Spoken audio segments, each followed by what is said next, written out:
E gati të dëgjosh një këngë vështrim ndryshe nga historia e profetit Musa. Një ditë, profeti Musa ishte duke ndenjur në një lugin dhe kishte me vete patjetër shkopin e tij. Dhe në momentet e tij të qetësisë, pra në vetmi, në qetësi, në lidhjen e tij me veten, i flet Zoti edhe i bën një pyetje që në aparencë duket shumë e thjeshtë, duket si diçka e natyrshme. Dhe i thot: "O Musa, çfarë i duke mbajtur në dorë?" Dhe Musa i thot: "Ky është shkopi im." Por se nuk ndaloi me kaq. Thot: "Hiya asaye atawakkau aleha wa ahushu biha ala ghanami wa li fiha ma'arib ukhra."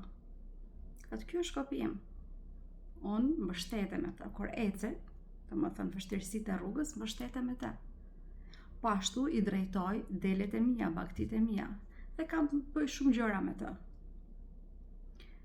Nuk ndaloi Musai që të thotë thjesht që kjo është një shkop, por se aq vite Musai ishte mbajtur në dorë, sa që ishte kthyer në identitetin e tij. Nuk ishte më thjesht një copë dru, por se ishte diçka shumë me vlerë për të.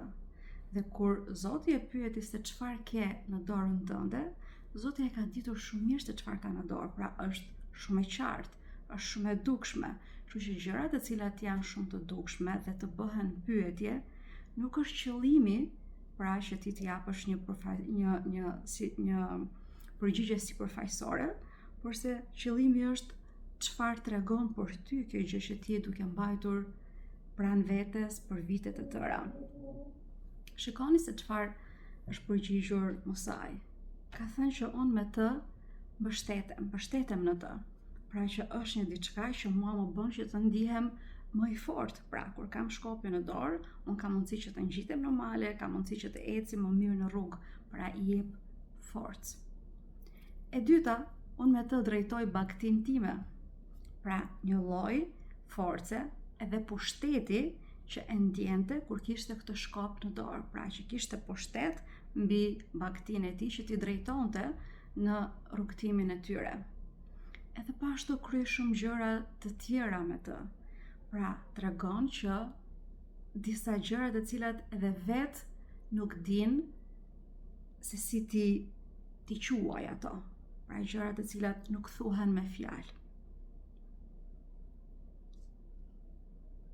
Secili prej nesh ka nga një shkop, si shkopi i Musait, i cili e mban këtë shkop për vite të tëra. Shkopi jot mund të jetë një lidhje e cila ka shumë vite që qëndron me ty, dhe për të cilën ti mbështetesh, për të cilën ti identifikohesh me të, njësoj si që është identifikuar Musai me shkopin e tij, sepse shkopi i tij u bë identiteti i tij, pra përfaqësohej me të. Dhe Zoti i thot: "Fa'alqiha", hidhe këtë shkop, hidhe tutje, mos e mbaj më afër. Ne kur kemi lidhje të tilla në jetë, që mbajmë diçka fort mbas vetes për vite të tëra, edhe pse nuk funksionon, kur ne qëndrojmë me një lidhje toksike, shahesh, rrihesh, ofendohesh, përplasesh dhe prap e mban, sepse ti ke frikë ta hedhësh atë gjë, se kush do jesh ti mbasi ta hedhësh. Ke frikë nga boshllëku që të lën kjo hedhje. Kur ti mban në veten tënde një mendim që ti nuk dëshiron ta hedhësh, kur ti mendon që ti je shumë e fortë vetëm, kur ti mendon që je një person, pra krenohesh me veten, kur ti je një person i cili nuk kërkon kurrë ndihmë, dhe kjo gjë të bën që ti kur mos ta hedhësh këtë shkop. Kur ti mban një emocion tek vetja jote, pra është një dhimbje, një mërzi që të ka shoqëruar për vite të tëra. Pra, ti nëse e hedh këtë dhimbje, kush do jesh ti mbas saj? Kjo është ajo e cila të bën që të kesh më shumë frikë. Pra, nëse ti identifikohesh me dhimbjen e humbjes së nënës që të ka vdekur përpara 5 vitesh, 6 vitesh, edhe identifikohesh me të, pra sa që ti takon një person, thua, unë jam filanja, edhe kur të pyesin që të më thot si ka qenë jeta jote, fillon edhe përfaqësohesh me këtë dhimbje, edhe mendon që nëse ti e hedh këtë dhimbje, është rreth ti, edhe vazhdon ta mbash fort këtë dhimbje, sepse ti mbështetesh tek ajo. Mendon që kjo dhimbje është identiteti jot, edhe vazhdon që ta mbash.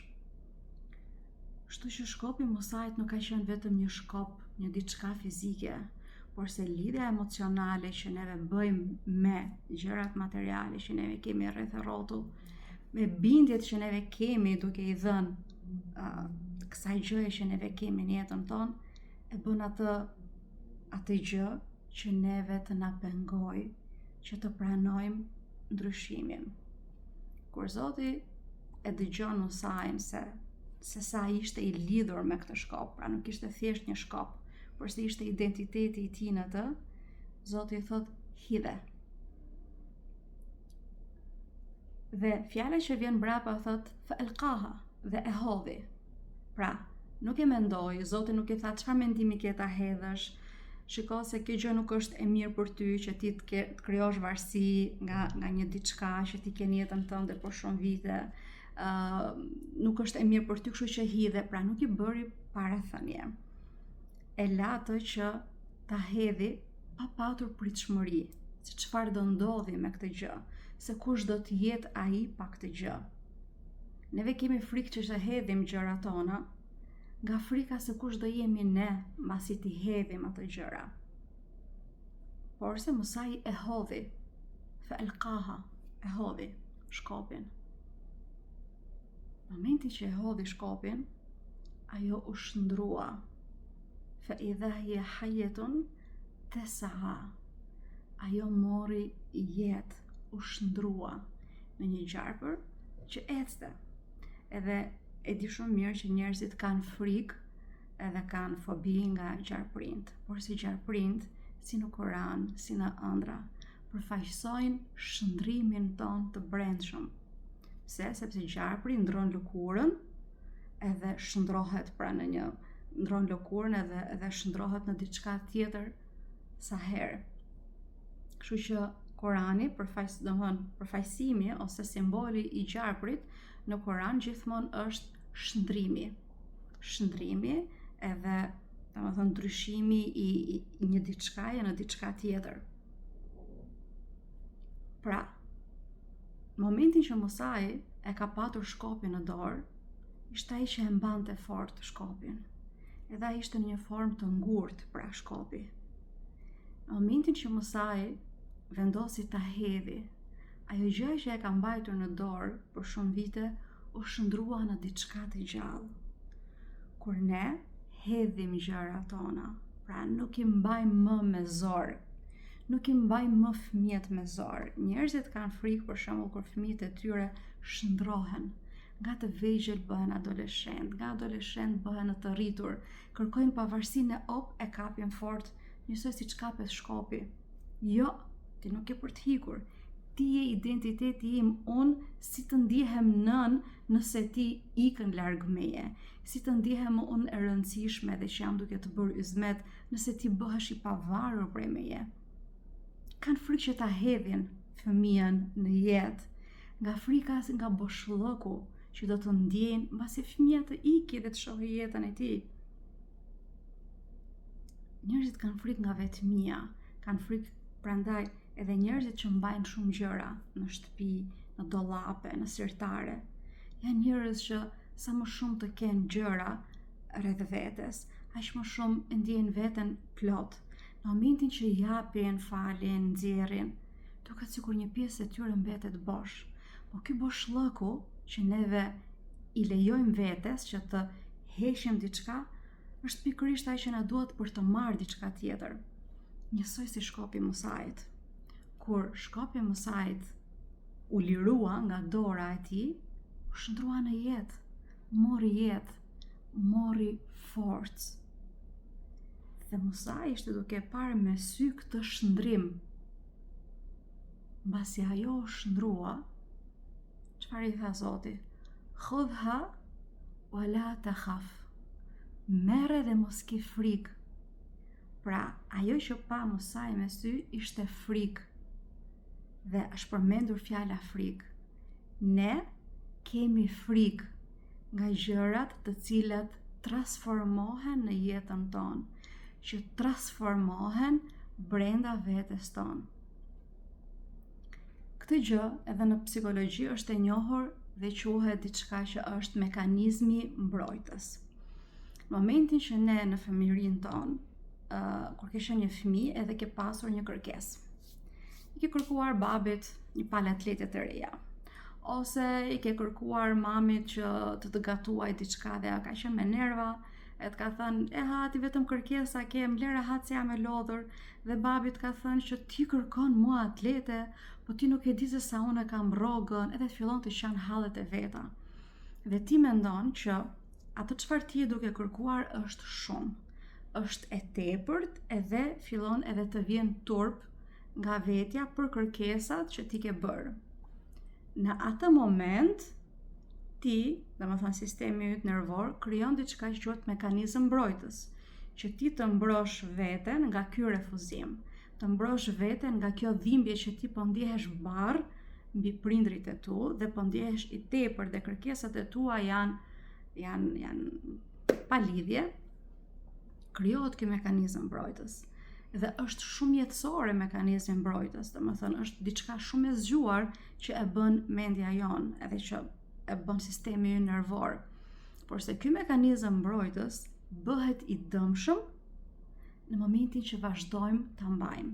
Dhe ky fëmijë i vogël, i cili ka kërkuar diçka dhe e kanë quajtur për të madhe, bëhet një person shumë i pavarur, dikush që thotë, unë, shqyr Zotit, nuk kam nevojë për njeri.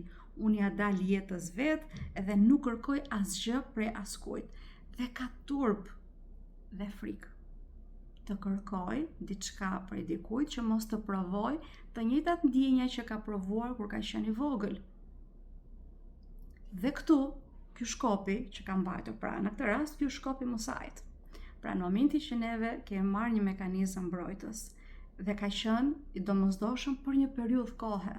Në momentin që ne vazhdojmë e mbajmë, kjo gjë që e mbajmë që në aparencë duket si diçka madhështore, duket si forcë, duket si një virtyt i lartë. Në të vërtet është gjëja që neve na bën më shumë dëm. Pra kur forca kthehet në burg. Sepse ne që të gjithë jemi njerëz, të cilët në një moment kemi nevojë për dikë. Ti ke lindur një fëmijë, dhe je pa gjumë gjithë natën, ti të duhet patjetër të kërkosh ndihmë. Ti thuash burrit, ti thuash vjerrës, ti thuash mamit, a ke mundësi të vish të më gatuash një gjell? A ke mundësi të vish të më pastrosh shtëpinë? A ke mundësi të vish të më mbash fëmijën 1 orë, 2 orë që unë të flej gjumë? Por se çfarë bën ti nga ky refuzimi që ti ke marrë, ke qenë e vogël, ti bën që të gjitha këto dhe çon veten në shkatrim, në lodhje, vetëm që mos të kërkosh sepse mendon që kërkesat e tua janë të tepërta. Dhe ky mekanizëm, domethënë edhe pastaj shkon edhe krenosh. Unë i kam rritur fëmijët vet, unë kam qenë në punë, i kam bërë të gjitha. Ti ke çuar veten tënde në shkatrim, shkurt mohabeti. Prandaj tani nuk të mban më sistemi nervor, nuk ke nerva. Nëse fëmia jote kërkon diçka, ti fillon e vërtet. Nëse dikush të shkruan diçka, domethënë çfarë do lloj gjëje sistemi jot nervor alarmohet. Pse? Sepse e ke ngarkuar dhe nuk e ke lënë veten që ti të kërkosh ndihmë. Kur ti ke kaluar një kaos në jetën tënde, ke kaluar një divorc. Okej? Ke kaluar një divorc dhe kur dikush kalon një divorc, bëhet një kaos shumë i madh në jetën e njeriu. Pra, nuk ka njeri që ka kaluar divorcin edhe nuk është shkatruar nga nervat. Pse? Sepse ndodh Domethënë asnjëherë divorci nuk është për qef, edhe asnjëherë divorci nuk është që ndahet njeriu me mirëkuptime dhe me të mira, por se ndodh një dy luftim. Kush e kush ka të drejtë edhe kush e kush të ngeli fajtor.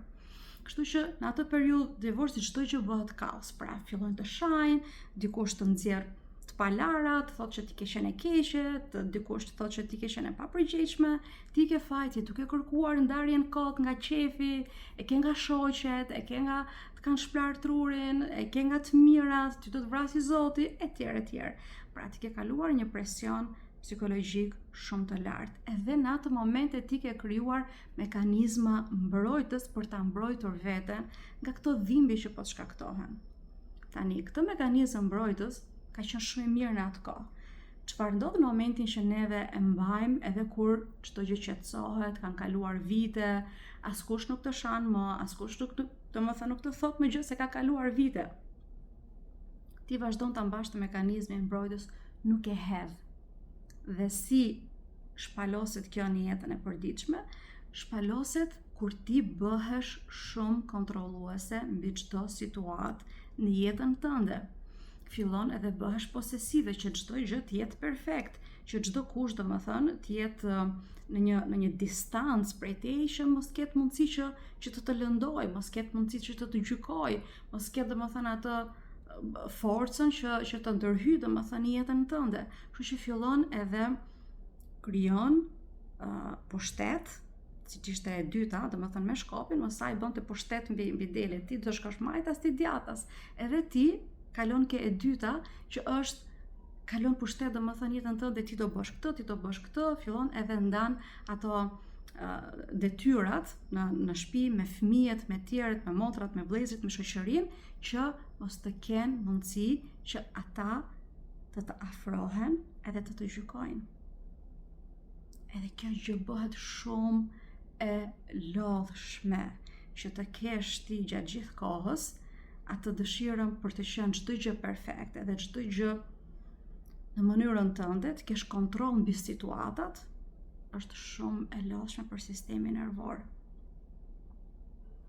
Edhe kjo forcë që është në aparencë, pra që ti je tash një grua e pavarur, që nuk ke nevojë për kënd, që ti ja del jetës, në aparencë duket si diçka për t'u lavdruar, por në fakt sistemi yt nervor është çdo ditë në mbijetesë. Pra, edhe Zoti thot në Kur'an, mos e çoni veten tuaj në shkatrim. Edhe ne e çojmë çdo ditë veten në shkatrim, duke mbajtur më tepër se ç'mundemi. Ne nuk mund të mbajmë dot situatat rreth e rrotullt që të shkatrohen, që të binë. Duhet i lejmë që të binë. Duhet ta hedhim shkopin. Dhe në momentin që e hedhim, e lëshojmë, diçka që ne kemi mbajtur fort, edhe kemi menduar që kjo gjë quhet forcë. Çfarë është forca? Forca është që ne vetë mbajmë një situatë, një lidhje, një marrëdhënie, një ide, një ideologji që ty të shkatron, ta mbajmë fort nga frika ç'a do ndodhi nëse unë e hedh. Nga frika, nga pasoja, frika nga ndryshimi, frika nga shndrimi.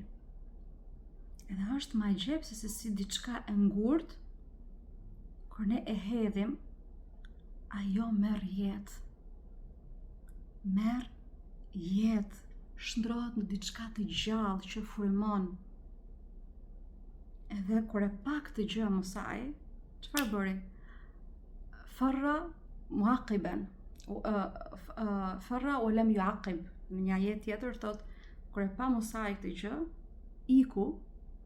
iku edhe nuk deshte me marr. Zoti i tha, merre këtë që gjarpërin. Iku nuk e deshte më. Pse? Sepse ne kur marrim vendime për me vënë kufinj. Okay? Marrim vendime për të vënë kufinj. Themi që unë nuk e duroj më dot këtë padrejtësi, nuk e duroj më dot mënyrën se si më trajtojnë, kështu që unë kam për t'i thënë që ti e ke kufirin këtu, edhe dëgjon patjetër domethënë këto këshillat frymëzuese që duhet vesh kufinj, duhet të dish kufinjt e tuaj, ti sa vështirë është me vënë kufinj. sa procesi gjatë është me vënë kufi, nuk është diçka që ti merr vendim brenda një dite dhe një nate.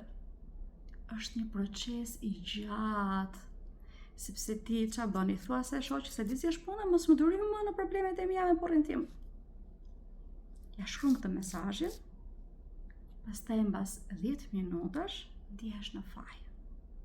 Ndihesh e keqe. Pse? Sepse fillon edhe mendja jote të thotë, pa jo për të mirën tënde, po sepse ti nuk i shef gjërat siç duhet, kështu që si i folet ti me atë gjuhë. Fillon mendja jote të qorton. Edhe ti shkon edhe dëshiron që ti kthesh mesazhin, ti thua të kërkoj ndjes, që unë të vura kufin. Ti vendos që të ndahesh. Okay? Vendos që të ndahesh e thua që unë nuk munde më. Pas një dite bëhesh pishman, se e shikon jetën tënde të zbrazët.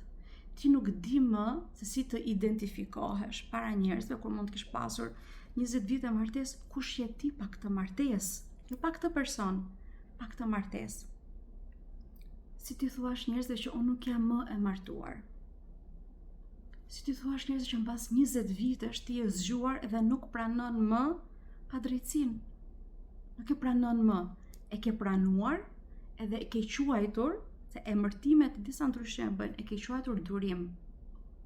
Edhe ke duruar sharje, ke duruar ofendime, ke duruar cënime, ke duruar atë thatësinë emocionale, ke duruar varfërinë, ke duruar çdo gjë.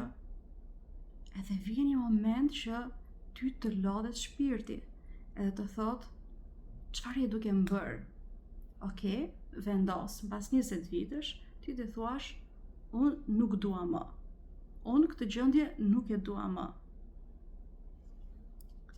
Por se fillon edhe zgjohet brenda teje ajo bashtia, domethënë bashllëku brenda teje që po tani do haj vetën, do flej vetë, do dal në kafe vetë, si do shkojën, si do takoj miqtun që kemi të përbashkët vetë. I bie që kjo nuk është thjesht një ndarje nga një person, është heqje e lëkure. Të më thënë, një martesë, për shumë 20 vjeçare, martesë mund të jetë punë, mund të jetë një shoqëri, bëhet pjesë e lëkurës tënde, është lëkura jote ajo. Edhe kur ti don me heq të, sikur me heq lëkurën tënde, me rrjep lëkurën tënde të gjallë. Sepse i bie që të ndryshosh çdo gjë, shoqërinë, njerëzit, mënyrën se si njerëzit shohin ty, ti mund të kesh qenë duke vuajtur, po njerëzit si të shohin? Të shohin si një grua që mund të ketë gjetë dikë tjetër. Ty e shkreta të dalë shpirti, e kupton? Nuk do me pa më burr me sy, mendoj që ti ke tjetër. Pse? Sepse s'ka mundësi, sepse ai person është perfekt para të tjerëve, maskat. Me tjerët është ndryshe, me ty është ndryshe. Sepse ti, nga ky person ty të thuat që tash të doli fytyra e vërtet, mas 20 vitesh u kujtove ti që s'mëndon mua. Jo, pas 20 vitesh ti je në kufirin vdesa tjetoj. Sepse mbarojnë bateritë që janë brenda nesh. Në momentin që ne japim, edhe marrim thërrime, mbaron depot edhe bateritë brenda nesh. Por se prap ti ke frikë ta hedhësh këtë shkop, sepse ke frikë se çfarë ndodh mbas saj. Musaj kur e pa gjarprin duke ecur, duke lëvizur që ishte ngjarje real. Dhe gjarpri përveç shndërrimit simbolizon edhe shërimin shpirtëror. Musaj kishte një varësi ndaj këtij shkopit, jo varësi, ishte si tip mbështetje në të, që ai pak të gjë nuk mundeshe me bëj gjërat e përditshme. Kështu që ishte shërim dhe transformim për brendësinë e tij dhe nuk mundi ta përballoj dhe iku. Sepse ne nuk e dim që forca jon e vërtet është kur ne i hedhim gjërat të cilat imi identifikuar me to gjithë jetën, është shumë e dhimbshme dhe është një proces i gjatë. Është një proces i gjatë sado që ta lexosh kështu, domethënë 2-3 ajete e lexon për 20 sekonda. Edhe mbaron. Po i gjithë ky proces është proces shumë i thellë dhe shumë i dhimbshëm. Shumë i dhimbshëm. Pastaj mbasi Mosai e pranon këtë gjë dhe e merr. Mosai nuk ishte më i njëjti, nuk ishte më ai Mosai që e hodhi, ma atë Mosai që e morri. Nuk ishte më i njëjti, dhe shkopi nuk ishte më i njëjti, ai nuk ishte më i njëjti. Dhe kështu është bërë alkimia e profetëve, kështu është bërë ndryshimi i brendësive të tyre në formën më të thellë dhe të dhimbshme. Është shumë e dhimbshme që ti të hedhësh diçka që ti e quan pjesë tënde. Është ekstremisht e dhimbshme. Është e dhimbshme që ti gjithë jetën ti jesh identifikuar si ajo nëna që ka vdekur fëmia. Ti quan tradhti nëse ti nuk e përmend më vdekjen e atij fëmie, që nuk e përmend më vdekjen e nënës apo babait apo të motrës apo të vllait, ku ti nuk e pranon dot që ti ke pasur një situatë shoqërore, ke qenë drejtoresh një shkolle. Ti vazhdon edhe ke mbaruar atë proces. Dhe ti nuk e pranon dot më që të vazhdosh jetën tënde si njëri i thjesht, vazhdon të jesh e varur nga ajo pamja e suksesit që ti ke patur, edhe nuk pranon më që të dalësh një jetë të bësh, ku ta diun, të bësh një shitse, që ti të bësh një babysitter. Pse? Sepse thon, unë kam qenë gjithë jetën kështu edhe të bëhem babysitter? Jo, nuk e pranoj dot këtë. Domethënë, kapesh mbas një imazhi që ti ke kaluar në jetë edhe nuk pranon më dot ndryshimin. Ku pikërisht në momentin që e pranon këtë ndryshimin, aty është forca. Aty është alkimia, është ndryshimi. Dhe pastaj Mosai masi e mori, e pranoi këtë gjarprin ndryshimin, atëherë pati forcën të dilte të përballte me një tiran, me faraonin. Ti dilte ballë, mbasi ai e pa që nuk ishte më i dobët, ne kur kapemi mbas gjërave, ajo gjë shndrohet në dobësinë tonë më të madhe. Momentin që ne e hedhim pa pritshmëri, pa e ditur se çfarë do bëhet me neve.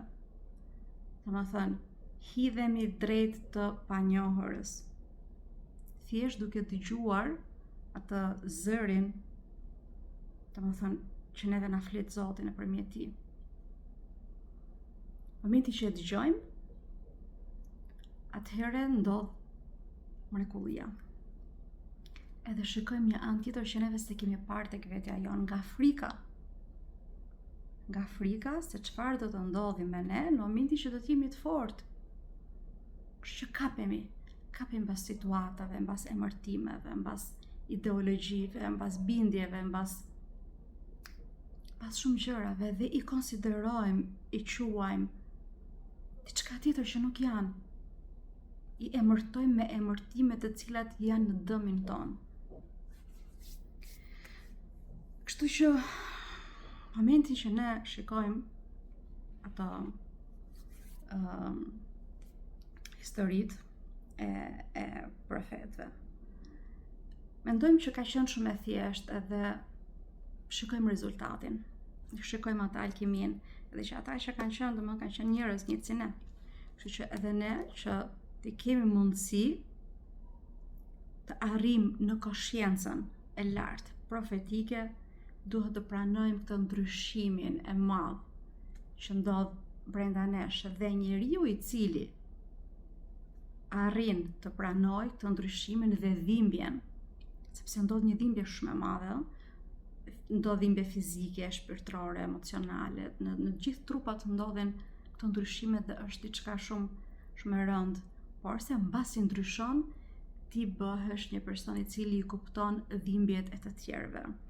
Edhe bëhesh në atë urtësinë dhe mëshirën që kanë pasur profetët për njerëzit, që sa ata nuk do kalonin në këtë proces, nuk do mundeshin të ishin empatik me njerëzit dhe t'i flisnin fjalë të mira, të buta dikujt që është arrogant, dikush që të kërcënon me jetë, dikush që të poshtëron. Nuk mundesh, se të vlon gjaku brenda teje. Të vlon gjaku në momentin që ti nuk e ke zbuluar ende forcën tënde. Ndërsa çdo profet e ka zbuluar forcën e tij në mënyra të ndryshme.